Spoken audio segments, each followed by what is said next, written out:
ఇక్కడ నుంచి ఎక్కడైనా వెళ్ళి చచ్చిపోనన్నా. ఇప్పుడు ఏమైంది నైనా? నువ్వు ఇంట్లో ఉంటే మాకు ఇబ్బందిగానే ఉందన్నా. నీకు సేవలు చేయలేదు చచ్చిపోతున్నావు. నువ్వు ఉంటే నా పిల్ల ఇంట్లో ఉండనంటుంది. దయచేసి ఇక్కడ నుంచి వెళ్ళిపోనన్నా. నువ్వు బతుకున్న వల్ల ఎవ్వరికి ఏ ఉపయోగం లేదు నాన్న. ఏ నువ్వో చూసుకొని చచ్చిపోనన్నా. ఇంట్లో మాత్రం ఉండద్దు. ఏవండి ఈ రోజు ఏంటో మర్చిపోయారా? అవును కదా, నేను మర్చిపోయాను.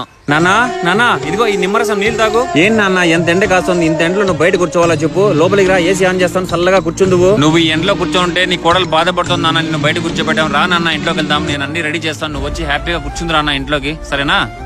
తాత నిన్నంత ఘోరంగా తిట్టి ఈ రోజు అంతా ప్రేమగా మాట్లాడుతున్నాడు. నేమో అన్ని మాటలన్నీ ఈ రోజు పక్కన కూర్చొని మెత్తగా మాట్లాడుతున్నాడు.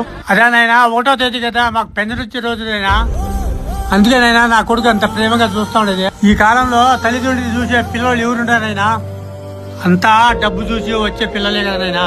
ఈ వయసులో ఏమడతానైనా కడుపు నిండా అన్నమే కదా మేము అడిగేది. కడుపు నిండా అన్నం తినాలంటే 1వ తేదీ రావాల్సిందేనైనా మాకు. ఈ ఒక్క రోజే కదా కడుపు నిండా అన్నం తినేదినైనా. మిగిలిన 30 రోజులు పస్తు ఉండాల్సిందేనైనా నేను.